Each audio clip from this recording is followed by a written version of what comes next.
Ciao a tutti e benvenuti in questo nuovo video del canale Appuntamento in Giardino. Siamo nel 2025 e prima di cominciare questo video volevo fare un ringraziamento a tutte le persone che si sono iscritte al canale Appuntamento in Giardino, un ringraziamento e un augurio di buon anno. Questo ringraziamento è rivolto anche a tutte le persone che non si sono iscritte, che occasionalmente finiscono a osservare i video del canale Appuntamento in Giardino, quindi un buon anno anche a voi. Il canale Appuntamento in Giardino in questi 3 anni è cresciuto sempre di più, grazie anche ai vostri consigli di coltivazione, alle vostre esperienze, ai commenti che ho letto, che mi fa sempre molto ma molto piacere, e commenti a cui io cerco sempre di rispondere un po' a tutti, cercando di non dimenticare nessuno, fosse anche solo con un cuore proprio di ringraziamento. Volevo portarvi in questo video di Appuntamento in Giardino all'interno del, per chi lo conosce già, del famoso gazebo tropicale, dove tengo le piante in ricovero invernale durante appunto il periodo freddo e le piante tropicali poi nel periodo che va dalla primavera fino alla fine dell'estate, inizio autunno. In questo gazebo tropicale coltivo alcune piante un po' come esperimento, ad esempio dentro ho sistemato dei cymbidium, c'è un'elianfora, c'è un Cephalotus follicularis, tutto tenuto ad una certa condizione, perché comunque è un gazebo tropicale non riscaldato, quindi esposto proprio alle temperature fredde invernali, ma protetto con un telo di nylon, e in più, come ho detto spesso nel canale Appuntamento in Giardino, questo gazebo tropicale è appoggiato ad un muro. La stanza, oltre a quel muro c'è una stanza di un rustico in cui viene acceso un potager nelle ore serali, e quindi scalda bene quel muro che poi rilascia calore durante la notte. In più durante il giorno questo muro è ben esposto al sole e quindi comunque riceve sempre un po' di calore da poter poi rilasciare poi durante la notte, facendo sì che le piante contenute all'interno si trovano a temperature abbastanza basse, però comunque quasi mai al punto di congelamento. Solo una volta ho notato in una piccola vaschetta un leggero strato di gelo proprio sull'acqua. Comunque lo vediamo insieme in questo video di Appuntamento in Giardino per cominciare questi video in questo 2025. Venite con me. Eccomi qua davanti all'ingresso del gazebo tropicale. Questo gazebo, potete vedere, è stato smontato dal giardino perché era stato danneggiato da un vento molto forte, e quindi l'abbiamo portato qui, l'abbiamo messo a ridosso di un muro, e lo scorso autunno l'ho ricoperto con questo telo di plastica che poi andrò a togliere poi in primavera, quando le temperature saranno abbastanza stabili, in cui posso portare poi all'interno le piante che ho in casa. Ne ho veramente tantissime, tra cui tantissime tillandsie e piante abbastanza delicate. Al momento qua dentro ci sono delle piante che ho ricoverato anche un po', come dicevo, come esperimento.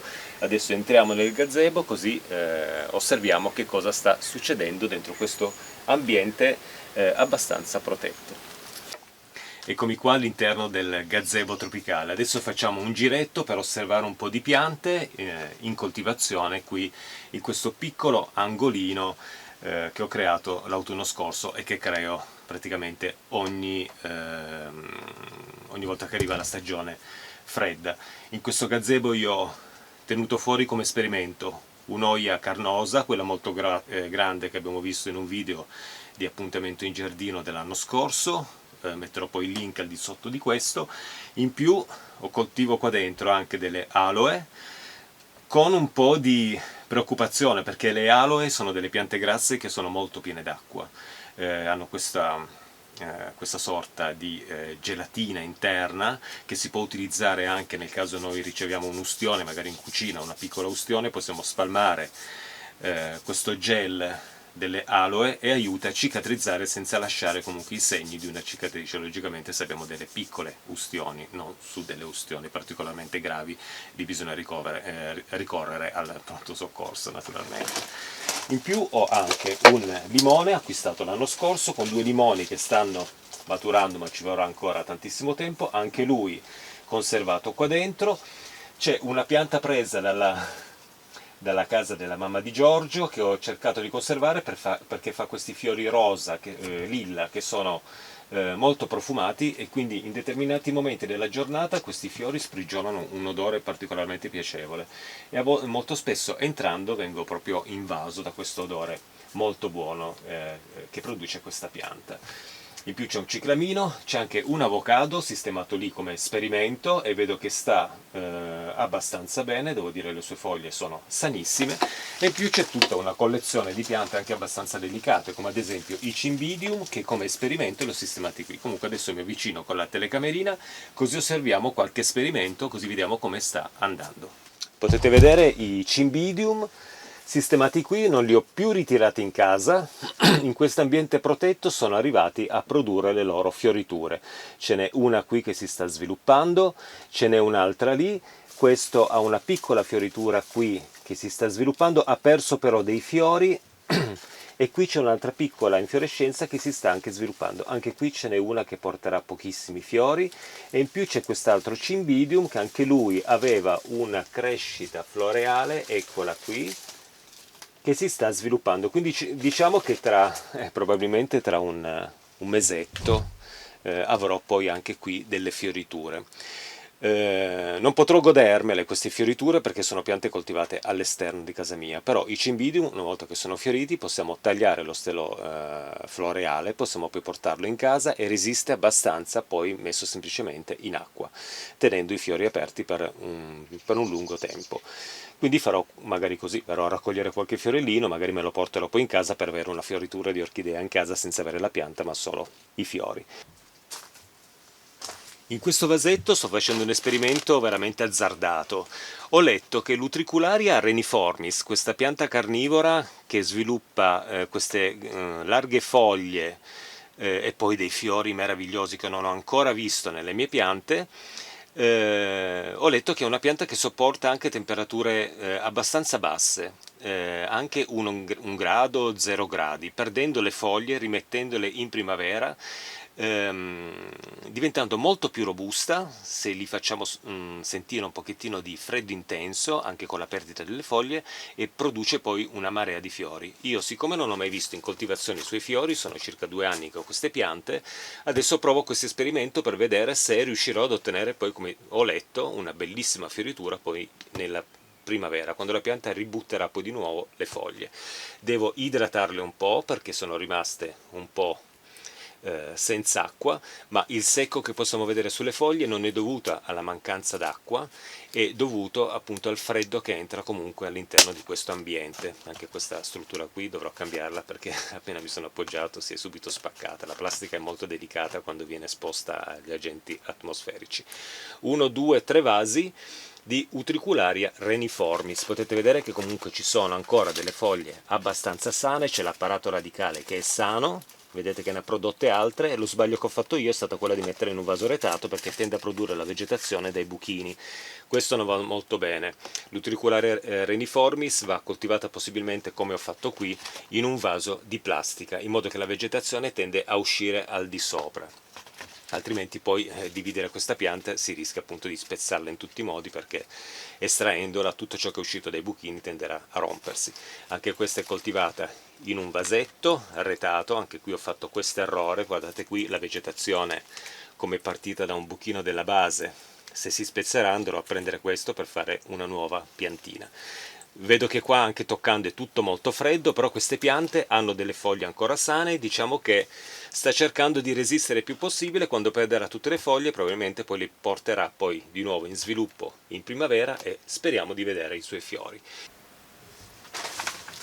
Che cosa dire di Elianthora nutans per eterodoxa? Dovrebbe essere questo il suo nome, non è una minor per eterodoxa, ma mi sembra una nutans per eterodoxa. Il cartellino ce l'ho in casa, dovrei andare a controllare. Anche questa sistemato qui per esperimento. In quest'anno sto veramente sperimentando diverse cose, proprio per cercare di riempire il meno possibile la mia casa, sapendo che molte piante sopportano comunque temperature abbastanza basse. Adesso, siccome le grosse gelate ancora non sono arrivate, questa pianta vedo che sta benissimo. Queste sono foglie vecchie che stanno seccando, in più ha prodotto 1, 2, 3 foglie nuove, 4 foglie nuove, c'era una piccolina qui, una quinta qui, e in più potete vedere anche la sua fioritura che si è bloccata al momento, probabilmente perché in questo ultimo periodo le temperature sono scese di notte particolarmente giù, e quindi la pianta ha bloccato la sua fioritura, ma vedo che sta bene, quindi anche lei la terrò qui finché non vedo dei gravi segni di sofferenza, allora lì andrà poi portata al riparo. Cosa dire anche di Drosera capensis, tenuta qua fuori, anche lei con una marea di foglie secche, ma piante comunque ancora con foglie verdi. Qualcuna si è morta, tipo questa credo che sia morta, perché era un po' staccata un po' dalla terra, si vede che ha patito un po' di più il freddo. Non importa, ho diverse altre piante, in più qui ha anche fiorito, quindi sono caduti dei semi. Drosera capensis è la classica pianta carnivora che quando ce l'abbiamo in coltivazione la ritroviamo poi nei vasi di tutte le altre piante, quindi avrò sempre qualche esemplare poi di Drosera capensis. Ecco il Cephalotus follicularis. Era una pianta molto piccola, il primo inverno l'ho portata in casa, tenuta in una stanza non riscaldata, perché avevo paura di perderlo. Ho sempre perso questa pianta, mi è sempre morta. Quest'anno invece ho detto, la pianta è cresciuta, si è robustita, quindi l'ho sistemata qua fuori. Quindi anche lei al freddo invernale in questa zona un po' protetta dal nylon. Adesso anche lei ha bisogno di un pochettino di idratazione, io metto sempre il dito all'interno, vado giù per qualche centimetro, sento che c'è una leggera umidità, quindi ha bisogno di una piccola idratazione di acqua. In inverno io la bagno veramente poco, ed è coltivata in questo vaso di terracotta proprio perché il Cephalotus follicularis è una pianta carnivora, ma non vuole essere bagnata come tante altre piante carnivore. La dose d'acqua deve essere minore, soprattutto non deve essere tenuta poi nel sottovaso, quindi tutto deve percolare fuori. Se finisce dell'acqua nel sottovaso io la elimino, in modo da tenere sempre il terriccio semplicemente umido, senza ristagno. E in più bagno sempre attorno al vaso di terracotta, mai nella parte centrale, perché è una pianta molto soggetta a muffe, e in effetti io questo ambiente tropicale cerco sempre di arieggiarlo ogni giorno facendo entrare un po' di aria proprio per far sì che non ristagni dell'umidità.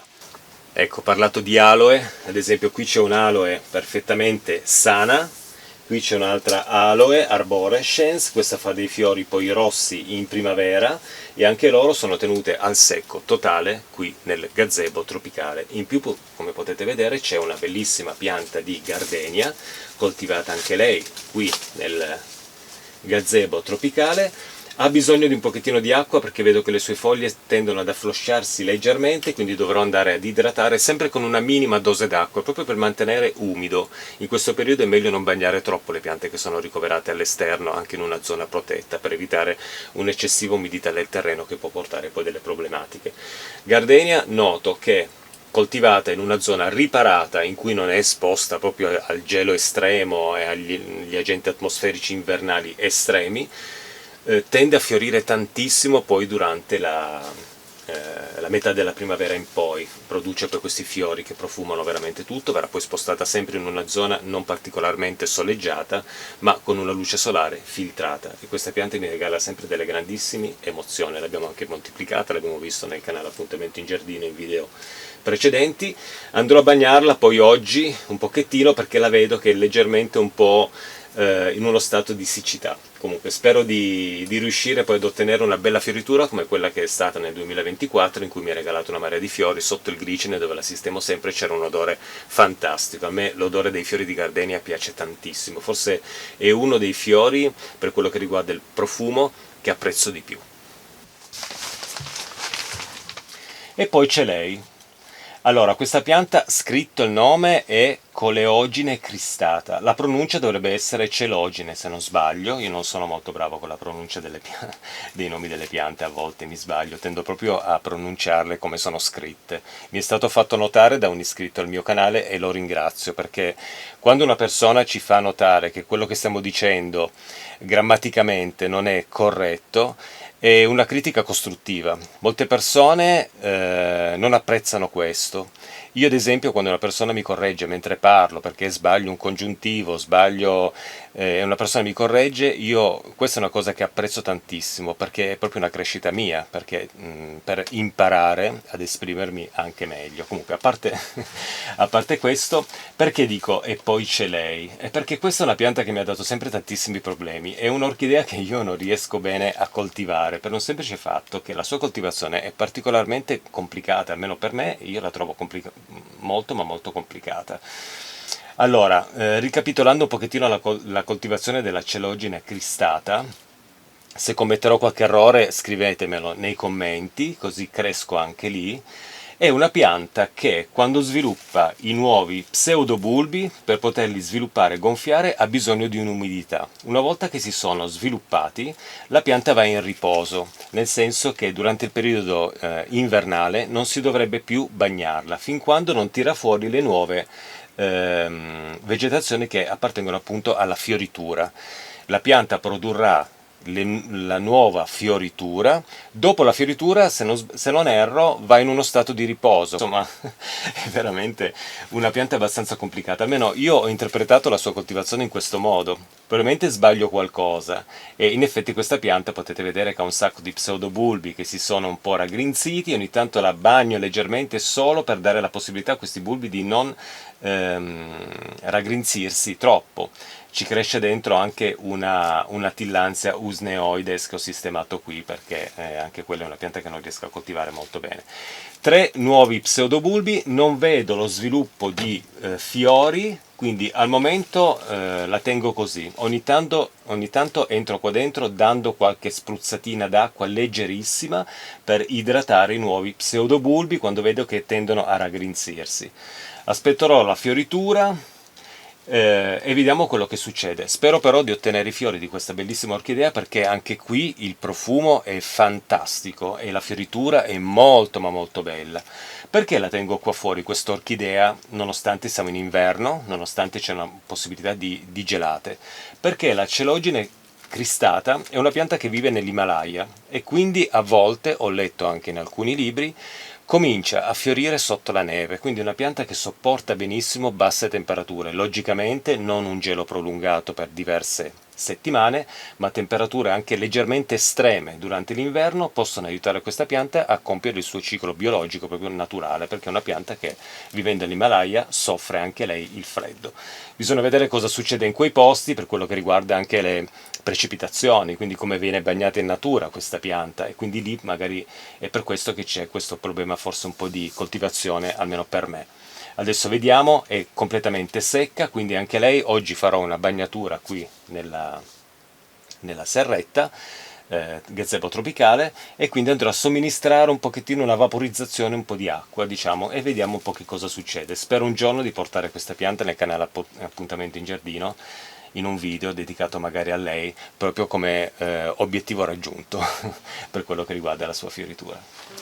Bene, ci siamo fatti un giro all'interno del gazebo tropicale, in questo caso è diventato un giardino d'inverno qua dentro, in cui sono ricoverate le piante. Adesso lascio aperto, c'è un sole bellissimo, una temperatura veramente mite, molto ma molto piacevole. Io sono col maglione, ma più che altro per evitare di beccarmi magari un'influenza, proteggendo soprattutto il collo, che è la zona più delicata del mio corpo, il collo. Io posso sentire freddo dappertutto, ma il collo deve essere sempre abbastanza calduccio.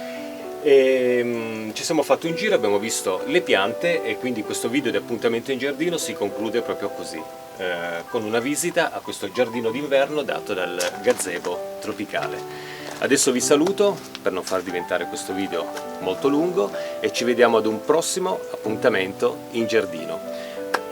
Rinnovo i miei auguri di buon anno a tutti voi e a presto. Ciao ciao e come sempre grazie.